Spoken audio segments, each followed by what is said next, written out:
Le 17 juin, Jésus dit : Je veux te parler de la prudence humaine. La prudence surnaturelle est une grande vertu, mais la prudence humaine n'est pas une vertu. Vous, les humains, avez appliqué ce nom, telle une étiquette erronée, à des sentiments impropres et non vertueux, tout comme vous appelez charité l'obole que vous donnez aux pauvres.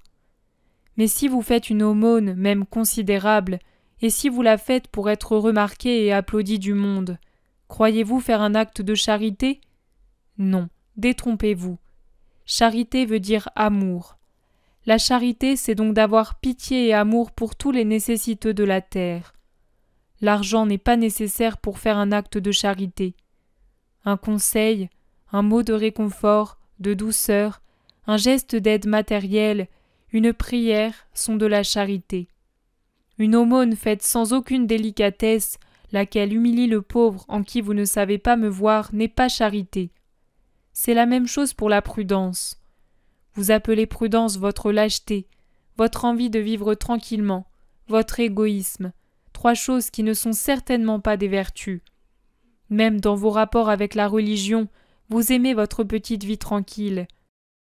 Quand vous savez qu'une franche profession de foi, qu'une expression, dite telle que vous la chuchote l'esprit de vérité, peut choquer les autorités, les employeurs, maris, enfants, parents, ceux dont vous attendez des appuis matériels, votre prudence humaine vous renferme dans un silence qui n'est pas prudent mais pusillanime s'il n'est pas coupable, car vous arrivez à nier, à renier en vous parjurant vos sentiments les plus spirituels.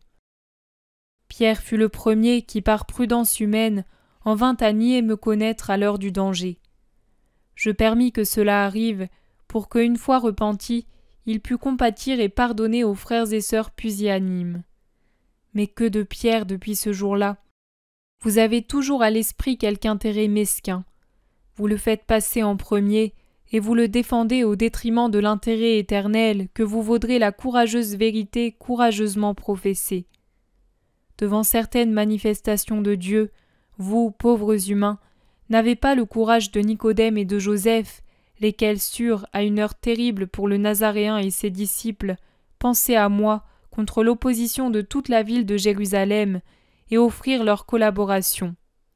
Toi-même, parfois, tu restes un peu en suspens face à certaines de mes expressions que tu voudrais rendre moins tranchantes. La prudence humaine vous guide, vous la portez partout, jusque dans les évêchés, jusque dans les couvents.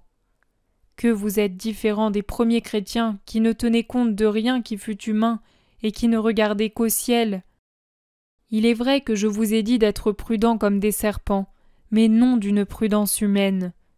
Je vous ai dit également que pour me suivre, il faut de l'audace contre tout et tous, contre l'amour-propre, contre le pouvoir lorsqu'il vous persécute parce que vous êtes mes disciples, contre le père, la mère, l'épouse, les enfants quand ceux-ci, par affection humaine et préoccupation terrestre, veulent vous empêcher de suivre ma voie. Car une seule chose est nécessaire, sauver son âme, même s'il faut perdre la vie de la chair pour obtenir la vie éternelle.